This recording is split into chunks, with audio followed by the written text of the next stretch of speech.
Morning, everyone. Happy it's raining again day. And welcome to the news agenda with me, Fleet Street Fox. And today I'm joined by the Mirror's political editor, Pippa Crerar. Sorry, a bit late, but that's just one of those things. It's one of those Mondays. We're going to take you through the biggest stories of the day. We want you to ask us your questions, dig into the comments, ask us whatever's burning a hole in your head, and we will try to answer the best ones for you. So what have we got today? Well, figures released over the weekend show that 60% of UK adults are now double jabbed, including me. That's more than 31 million people. 81% of us have had a first dose.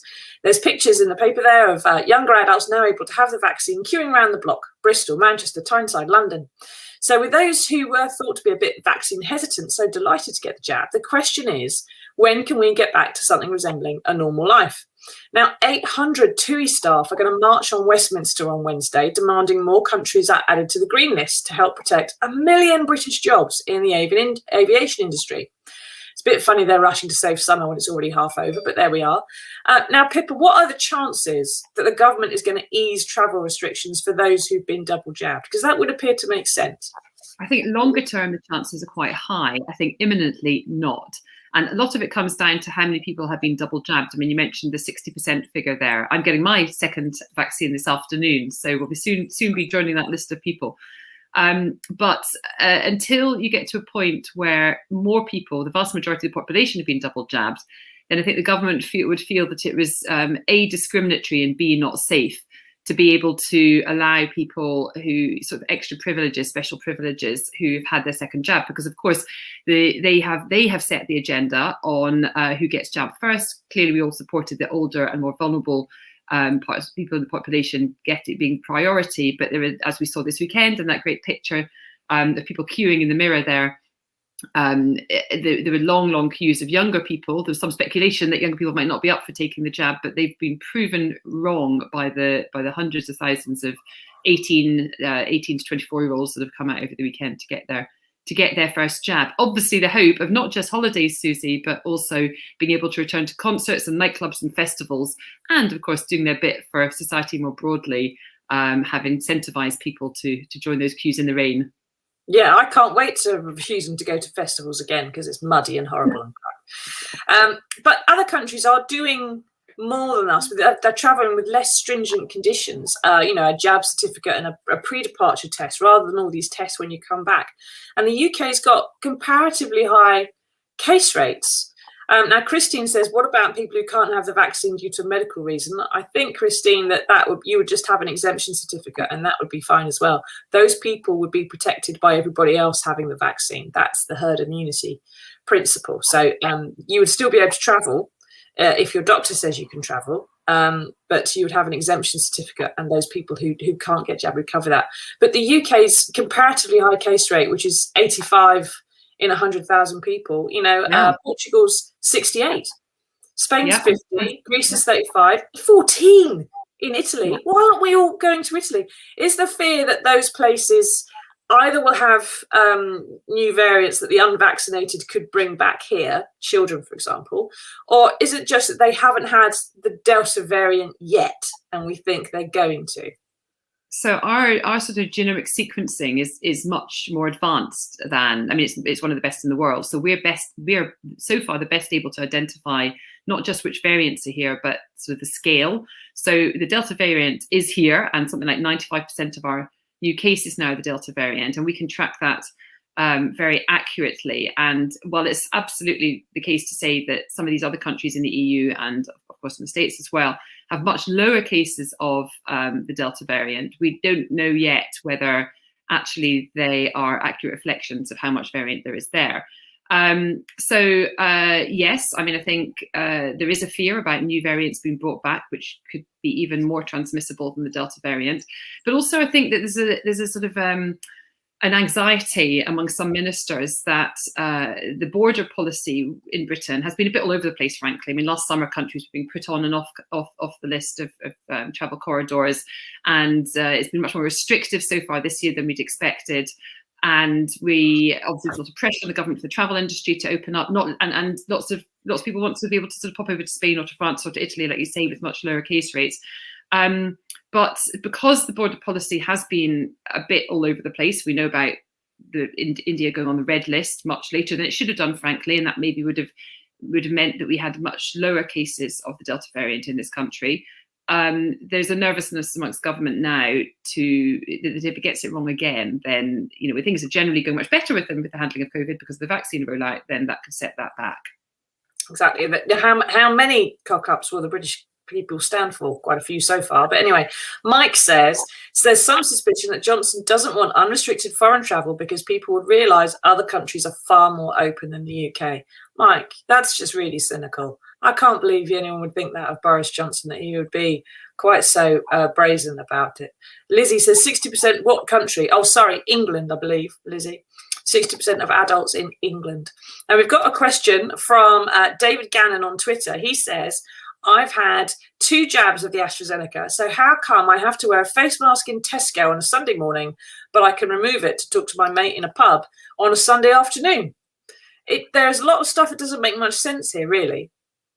Well, being double jabbed, but obviously being double jabbed, even though it gives you much more protection and makes the virus much less likely to transmit it, you still can transmit the virus and indeed get COVID when you've been double jabbed. So the transmissibility is the key thing. You could pass it on to somebody else, and you're likely to come across strangers in Tesco, I guess, whereas in the pub, you'd hope that your mate has been tested and would be honest with you if they were feeling a bit dodgy. Yeah, and in a pub, it's the rule of 6. So you'd have to stay at a table with a few people, whereas in Tesco, you can bump into quite a lot of people. And the lady behind the till is going to have quite a lot of people coming up to her. So it's protecting her, I think, more than anything else. Now, keep asking us your questions. What do you think about the chances of getting back to a normal life sometime soon? Now, there is some bad news in that scientists are warning of a 4th lockdown next winter. Now, this show has said frequently, listen to the experts, not the politicians who tell you what you want to hear. But they're warning that we will have the old respiratory diseases back next winter, flu and so on, which will cause us problems.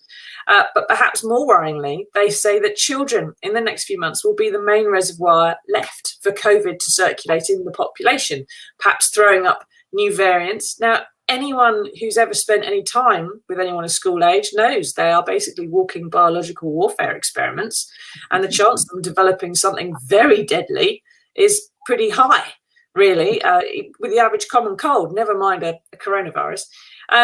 So what are the chances then, Pippa, of the government ordering vaccinations for children? Because this is something that they've been debating for a while, isn't it, about whether or not it would protect the rest of the population, because the children may not need the protection, but the rest of us do. Yeah, there's quite a lot of people in government that were quite keen for this to happen, but recognise that it's a sort of an ethical quandary. I mean, the vaccine AZ for children, not AZ, there's I think it's Pfizer and Moderna. The MHRA, which is the sort of the safety regulatory body for vaccines, has approved their use for children. And of course, there are other countries which are vaccinating children, although they're still quite early in the vaccination program. So, we might want to give a bit longer to see what the impact on kids might be. But the JCVI, which is the body that decides the priority order and whether certain bits of the population should get the jabs, hasn't yet given its permission. I think it's quite reluctant to do so because of that ethical issue. For anything else that your kids get vaccinated for any other sort of disease that's out there, the standard sort of childhood inoculations, it's about protecting them from that disease. And COVID would, of course, be different. Of course, kids get COVID and some get long COVID and some get it very badly, but it's a very, very, very tiny number when compared to the adult population. So the ethical quandary is, can you really justify vaccinating children in order to protect the rest of the population? Now, some in government are trying to think about it a bit more laterally and come up with other ideas why it might be a good idea. For example, it makes school less likely to be disrupted. I mean, I don't know about you, Susie, but one of my kids only spent 6 weeks at school between July last year and March this year because his class or his teachers kept getting COVID and they would all be sent home for 2 weeks. It's very disruptive for education. So that's one argument that actually was mentioned by Chris Whitty a couple of weeks ago, that they're certainly going to consider that if it makes education and schooling a lot more stable and a lot less disrupted, then could that be regarded as a good thing by parents? Exactly. That's one of those things that the politicians have been complaining about a lot this year, isn't it? About the disruption to education and so on.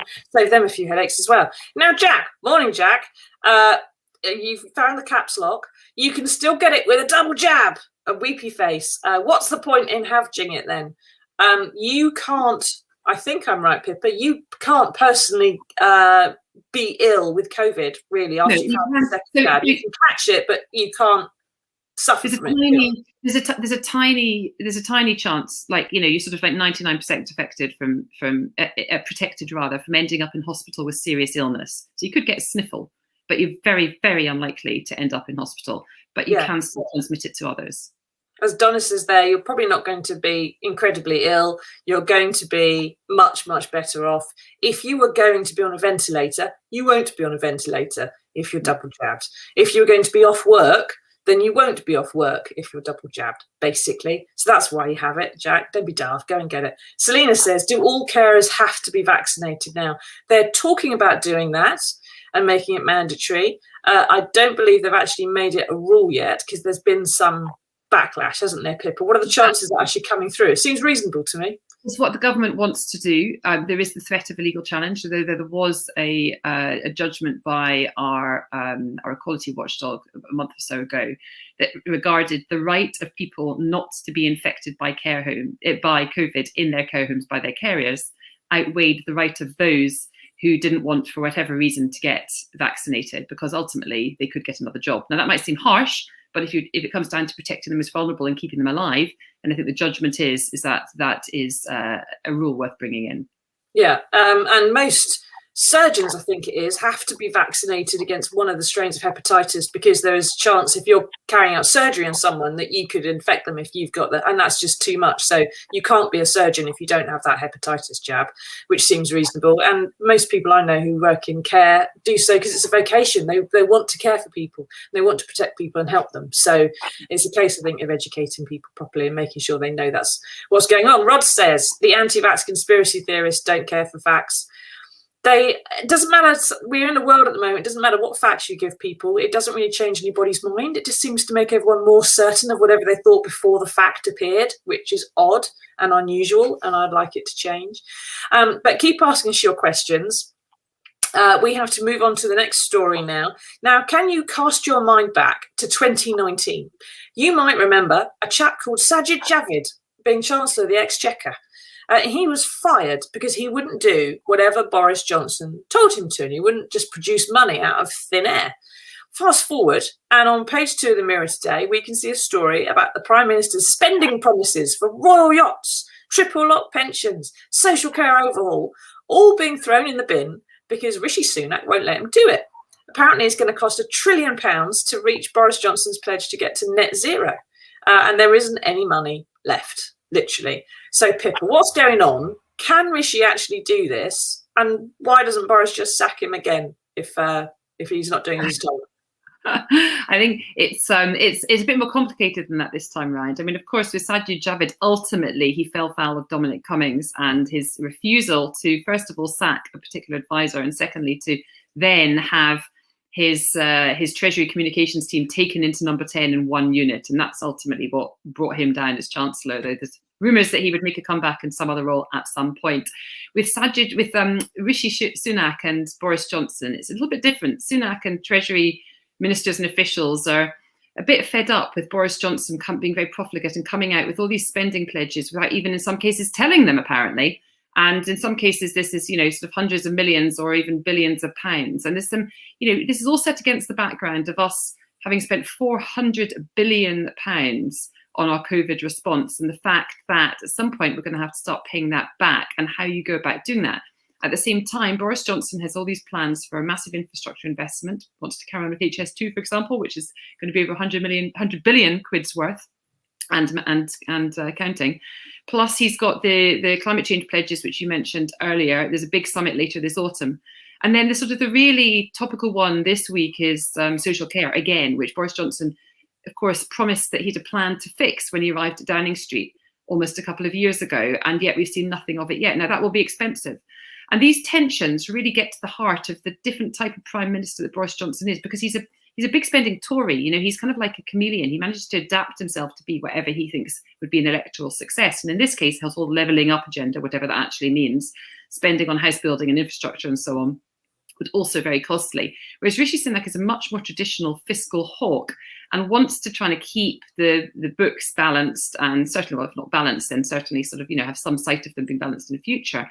And he actually represents the whole sort of, the most traditional part of the Conservative Party, those in the southeast and the south who are a bit shaken at the moment after the Cheshire and Amersham by-election last week, which suggested there might start at some point in the future to be cracks in the blue wall. Boris Johnson is still betting on seats in the north and the Midlands that they won over recently from Labour, and there's more still potentially that could fall, as being more electorally beneficial. And the people in those seats, the MPs that represent them, are both pushing for bigger spending. So this battle between the Treasury and Number 10, while we're used to conflict between those two parts of the government operation, is likely to be bigger and more sustained going forward than any we've seen before. Yeah, and what's the point of a Prime Minister who can't get what he wants, one might ask.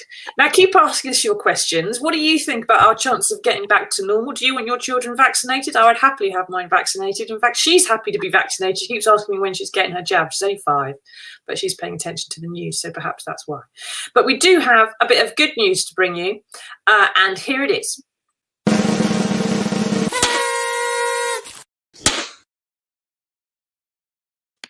Now, when Loren's Carr was just 25 weeks into his mother's womb, her placenta began to fail, and he had to be born by emergency C-section.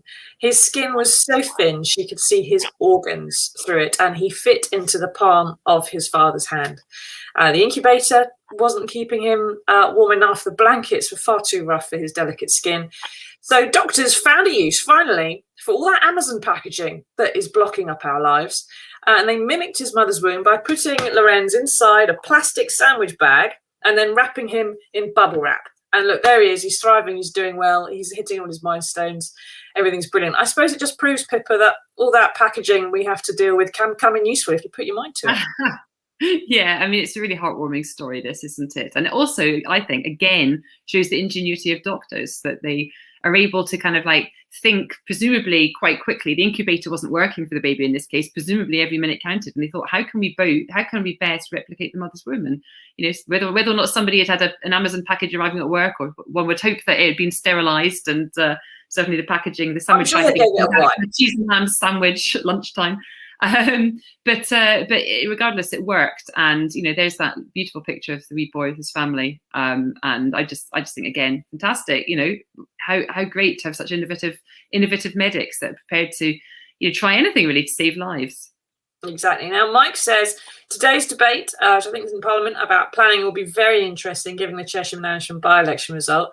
Many Tory MPs have been nervous about HS2. What are the chances that Boris Johnson's going to face an even bigger revolt than the ones he's previously had? Maybe one that will bust his 80-seat majority.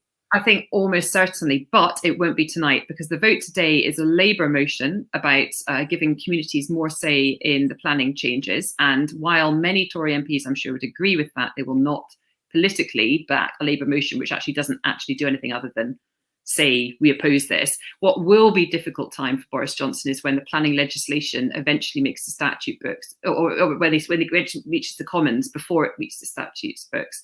And if that happens, and I think it's looking increasingly unlikely that it happens in its current form anyway, when that legislation arrives in the Commons, I think you're almost certain to see big rebellions, and potentially even big enough to overturn the Prime Minister's majority, which is saying something given the size of it.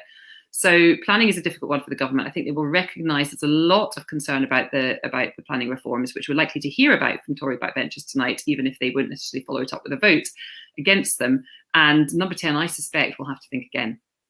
Oh, yeah, the Daily Mail will throw its toys out the pram over planning. All the news will come out. Now, Claire says, when do you think it'll be safe enough to remove masks? Personally, Claire, if I go back into London ever again in the flu season, in the winter, I should be wearing a mask. Just because I've also got some nice masks that I bought in the past year. I might as well get the most out of them. What about you, Pippa? Do you think they're going to ever say that's it, no more masks? Burn them all? I think eventually it'll become a matter of personal choice. But I think you're absolutely right, Susie. I mean, I get the tube and the train to work, and I can just see myself long term wearing a mask, not least because it'll protect you against any bugs, coronavirus aside. Whereas if I'm cycling to work, I wouldn't feel, obviously, the need to. If I'm walking, if I'm outdoors, I think people will just make judgments based on what we all now know about how the virus is transmitted. And if you want to stop getting an airborne disease of any type, then masks in busy places seem a sensible way of doing it. Yeah, and not touching the handrails. Okay, thanks for joining us, Pippa. Thank you for all your questions, everybody. We've all got to rush on and do other things with our fairly crappy Monday. But join us again on Wednesday for another edition of the News Agenda. And remember, don't throw out that Amazon packaging. Someone wants it somewhere. Bye-bye.